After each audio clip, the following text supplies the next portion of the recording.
On est à quelques jours déjà de la fête de la pêche qui est de retour pour une 5e édition cette année qui aura lieu bien sûr au site de la Pyramide à Grande-Bay comme les éditions précédentes. Et pour nous en parler ce matin, on est en compagnie de Rémi Aubin et de Ghislain Sylvain. Bienvenue à tous les deux, ça va bien? Très bien. Merci. Écoutez, on parle d'une 5e édition pour la fête de la pêche. Je pense que les gens savent bien de quoi il s'agit, mais c'est un événement qui se divise en plusieurs volets. Il y a un volet jeunesse, entre autres, un volet aussi pêche récréative gratuite, sans permis. Il y a un concours au travers de tout ça. Fait qu'on va remettre de l'ordre dans l'événement. On va débuter avec la journée du vendredi. Ça commence avec la journée pour les écoles, la journée jeunesse. De quoi il s'agit exactement? Oui. C'est sûr, le premier vendredi du mois de juin, pêche en air. Oui. Qui est consacré, je veux dire, à amener les jeunes à s'initier à l'activité de pêche. OK. Donc, encore cette année, nous allons avoir 3 classes de l'arrondissement de la baie, du milieu primaire, âgés entre 9 et 12 ans, qui vont venir s'initier aux techniques de la pêche récréative. Fait que passer une journée complète, on parle de technique, on parle de pêche, des activités en lien avec tout ça, de l'éducation. Grosso modo, je veux dire, les jeunes arrivent vers 9 heures. Je veux dire, ils ont une formation ensuite, 6 ateliers de formation. Oui. Des cours ateliers pour leur montrer un petit peu les rudiments de la pêche. Ensuite, les gens vont aller pêcher, dîner sur place. Puis en dernier, je veux dire, il va y avoir des prix. Ouais. Chacun repart avec un prix, je veux dire, de différents commanditaires. Fait qu'il y a des cadeaux qui sont mis aux jeunes. On parle de 3 classes qui viennent des 3 écoles primaires. C'est ça. L'arrondissement, la baie, il y a 3 secteurs. Donc, l'école Saint-Joseph, l'école Médéric-Gravel, puis l'école Sainte-Thérèse. En tout, cette année, comme je vous disais, ça fait 76 élèves, je crois. OK, 76 qui vont être là. Oui. Toute la journée vendredi pour vivre cette expérience-là. C'est quoi, avec quoi ils repartent les jeunes à la fin de la journée? Un permis de pêche, Oui. une canne à pêche, du poisson, parce que les gens, je veux dire, il y en a l'an passé qui ont pris leur quota qui est de 5 par jour. Puis ensuite, différents prix. Je veux dire. Donc, c'est la journée préférée dans le gars. Quand je vais faire le tour des classes, des institutions, je veux dire, c'est l'activité la plus populaire auprès des jeunes. Tout le monde veut participer. Ça marque un peu la fin de l'année scolaire aussi. On est dans le dernier mois, dans le dernier rush, disons. Donc, un événement que les jeunes apprécient beaucoup, mais que les classes, que les écoles aiment également. Oui. C'est des belles journées pour les enseignants aussi à venir profiter. Donc, la fête de la pêche débute comme ça le vendredi. Là, on est le 5 juin. C'est ça. La première journée de la fête de la pêche qui se poursuit toute la fin de semaine. C'est ça. La fête de la pêche pour les jeunes finit à 14h30 le vendredi. OK. Ensuite, Mais c'est pas la fin de la journée, par contre. non, je veux dire, ensuite, il y a une activité spéciale que je vais laisser à Rémi. Puis le samedi, dimanche, c'est de la pêche libre pour le public qui n'a pas besoin d'avoir de permis. Et là, c'est sûr que... Et c'est vraiment la particularité de cette fin de semaine-là, c'est qu'on pêche sans permis. C'est ça. On doit quand même respecter les quotas. Oui, un quota de 5 truites, bien sûr. Oui. Mais c'est la pêche sans permis partout au Québec. C'est la fête de la pêche. Notre manière de le souligner, nous, c'est qu'on fait une journée éducative le matin. Le but, c'est que les jeunes repartent avec des belles valeurs. Les valeurs, c'est la pêche responsable, c'est en même temps de l'environnement. C'est parce que le matin, comme Ghislain disait, il va y avoir des ateliers. Nous autres, les jeunes, ils repartent de chez nous avec un plus. Là. Les agents de la faune sont sur place. OBV est sur place aussi. Ils ont les techniques de pêche avec nous autres aussi. Donc, puis il y en a d'autres. Contact Nature Rivière-Mars. La pêche à la mouche. Il y a la Croix-Rouge, c'est pour les vestes de flottaison. La veste de flottaison, c'est ça. Fait qu'il y a de l'éducation, il y a de l'information, il y a de la sensibilisation qui se fait pendant cette journée-là, pendant cette fin de semaine-là. Pour vraiment, on éduque la population à un type de pêche qui est responsable, qui respecte l'environnement, la faune, la flore. Et voilà. Puis là, à la fin de cette activité-là, le jeune reçoit, lui, un permis jusqu'à 18 ans. Mais c'est pas nous, c'est pas donner un permis pour donner un permis. C'est que le permis que le jeune va recevoir, il va comprendre toute la valeur qu'il va y avoir dans la formation qu'il a reçue. Et c'est un plus. C'est pour ça qu'on ne donne pas un permis en disant « pars avec, ça va te faire un quota de plus ». Non, c'est pas ça. C'est vraiment éducatif chez nous. Ça vient avec des responsabilités. Voilà qui viennent avec. C'est bien important. Et bien sûr, on a une quantité de bénévoles restreints. On est une 50aine de bénévoles. Pour assurer la sécurité, on ne peut pas avoir 300 jeunes. On a une quantité restreinte qui ont été sélectionnés par les écoles de la baie. On essaye d'en prendre le plus possible dans la mesure de la logique aussi.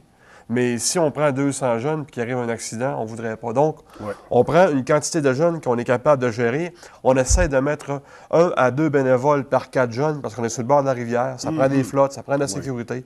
Et nous autres, c'est capital, la sécurité des jeunes qui vont être là. Absolument. Moi, j'ai des enfants. C'est pareil pour les autres. On les a à cœur, puis c'est super important.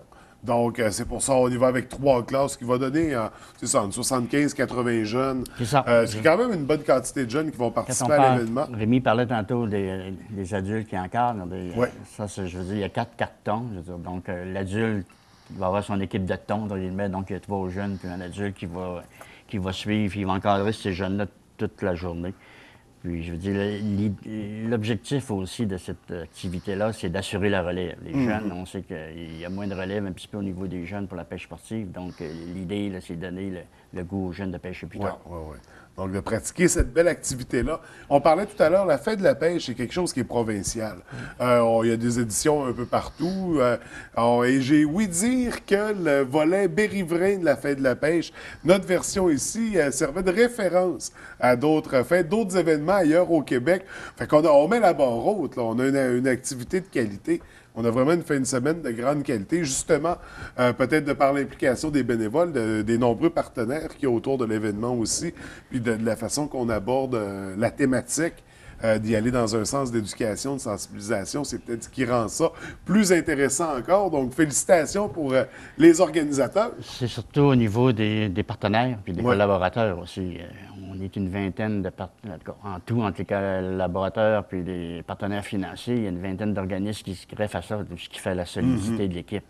Donc, qui apportent des prix, du financement, Absolument. Je veux dire, de l'encadrement, Ouais. je veux dire, du matériel. Ville-Saguenay, je veux dire, est très ouvert à toutes nos demandes, je veux dire, d'équipement. Donc, c'est un plus, là, je veux dire. Donc, il y a une belle participation du milieu oui, là, dans tout l'événement. le monde. Oui, mais je tiens aussi à parler de Ghislain, parce que Ghislain, ça fait 5 ans qu'on fait l'activité, puis je le sais, je le vois aller, là, à tous les ans. Écoute, il travaille fort. Ghislain, c'est 4 à 5 mois de travail d'avance là, pour la fête de la pêche. Là. Puis moi, je lui donne des tâches aussi. Il m'en donne un petit peu, mais par rapport à ce que je fais, il en fait beaucoup plus. Ouais. Là. Parce que lui, c'est tout le travail de logistique. Là. C'est un petit peu grâce à lui, tout ça. Si l'activité est un succès comme ça, on se le dit pas souvent, mais c'est grâce à lui parce que, écoute, il C'était travaille pas fort. prévu une telle Non, mais- déclaration ce matin. Non, mais je le pense. C'était Parce pas que... dans le scénario, Non, ça. non, je veux dire. Non, On a l'air mais- coupé tantôt un peu. Non, mais je le pense parce que je peux pas faire ça tout seul, une activité comme ça, là, c'est sûr. Fait que ça prend du monde de cœur, des passionnés qui sont capables de porter. C'est un gros projet, là. Juste pour vous donner un exemple, je veux dire, s'inscrire au programme, c'est au mois de novembre. Ouais. Rencontrer les classes, les élèves ensuite, par la suite. Trouver des partenaires, les formulaires. C'est sûr que le gouvernement, il y a quelques formulaires. Ensuite, les rapports à fournir à la Fondation de la Faune. En tout cas, je veux dire, ça... Les on démarches, ça, s'habitue, mais je veux ouais. dire, ça demande un petit peu de temps. C'est ça, Mais ça- les résultats, quand tu vois un jeune qui a une truite, je veux dire, puis que le sourire, tu le prends en photo, c'est là. Puis qui C'est là passe ton une journée truc. Ah, incroyable, c'est ça. inoubliable, qui ramène ces souvenirs-là à la C'est maison. là, c'est là, Cette c'est là culture-là. notre pays. Oui, Ouais. absolument. Puis des parents qui en reparlent après de l'activité, là, que leur jeune est arrivé à la maison emballé complètement. Fait que là, c'est tout un... Ah non, c'est vraiment une belle expérience qu'ils ont la chance de vivre, que vous leur offrez. Pour poursuivre dans la programmation, parce qu'on a juste parlé du volet jeunesse, le vendredi soir, on a un concours, une compétition particulière. De quoi il s'agit? Oui, mais juste avant un petit peu, à la fin de la journée, pour remercier nos bénévoles, Oui. justement, on va avoir un beau forfait en pourvoirie. Donc, entre autres, beaucoup de cadeaux, mais entre autres, on a un forfait au club Bataram, Ah, la OK. pourvoirie du club Bataram, à remettre pour 2 personnes une valeur de 600 $. Donc, pour remercier nos bénévoles à la fin de la journée, là, fait qu'il n'y a pas une banque qui prête à ce taux-là. Donc, on peut dire, si on a 50 bénévoles, bien, vous avez une chance sur 50 de gagner le forfait. Là. Fait que, puis en plus, il y a d'autres cadeaux. Ça, c'est juste une parenthèse. Oui, puis d'ailleurs, on va revenir au volet bénévolat, parce que je pense que les besoins sont grands. On a besoin Comme de à chaque année, participation oui. citoyenne Oui. dans l'événement. Fait qu'on va revenir sur ce point-là en particulier. On va poursuivre avec la programmation d'abord. Fait que là, on arrive au vendredi soir. Vendredi soir, à partir de 17 h, les gens arrivent pour le tournoi de pêche qui existe depuis la 3e année, qu'on a ajouté à ça. Ça devient pratiquement un festival durant la fin de semaine. Donc, le vendredi soir, ça s'appelle Remise à l'eau extrême.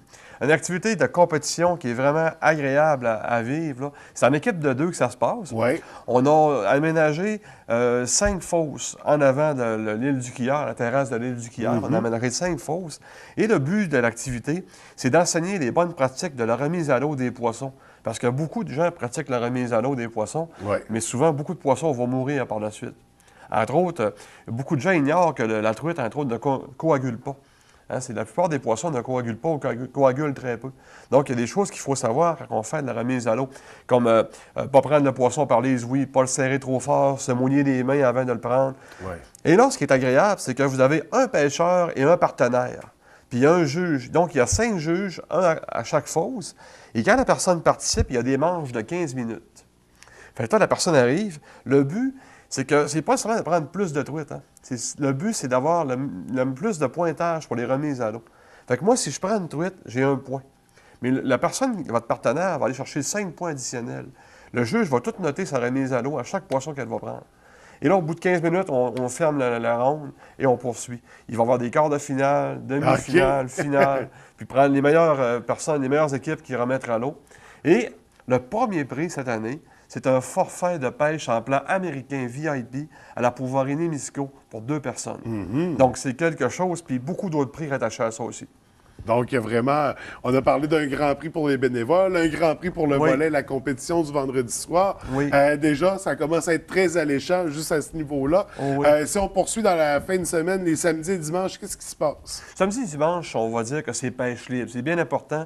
Le samedi et le dimanche, là, on ne remet pas de permis de pêche, là, de canne à pêche. C'est vraiment pêche libre. Les gens peuvent pêcher sans permis durant la fin de semaine, en respectant le quota de 5 truites, bien sûr. Mais à profiter pour faire un pique-nique, d'amener les enfants. C'est ça. Tu sais, c'est une activité familiale. En fin de compte. C'est ça. Il y a de l'animation, il y a la radio qui est là, Rythme FM, qui est là durant le week-end. Ils sont là durant le vendredi. Le vendredi, OK. Mais le samedi et le dimanche, c'est plus pêche libre. Les gens viennent s'amuser, viennent avoir du plaisir. Puis profiter des poissons parce qu'on en rajoute, là, on en semence. Oui, on en met une quantité, certaines dans la truite dans la rivière. Donc, les gens vont pouvoir en prendre, c'est sûr. Ouais. Il y a du poisson. Donc, une belle fin de semaine à passer en famille avec le vendredi, le volet concours aussi qui est très intéressant. Et tout ça, on parlait de bénévolat tantôt. On a besoin de bénévoles, principalement la journée du vendredi pour encadrer les équipes de jeunes. On a besoin de combien de bénévoles pour faire rouler la journée? Là? Nous, on parle, je veux dire, en ce moment, pour cette année, une 50aine de bénévoles. OK. 25 bénévoles pour suivre les 25 équipes de 3 jeunes. Puis la différence, je veux dire, c'est les gens là, qui se promènent le long de la rivière pour assurer la sécurité, je veux dire, puis donner ou bien remplacer, je veux dire, la personne qui encadre pendant toute la journée, je veux dire, les jeunes.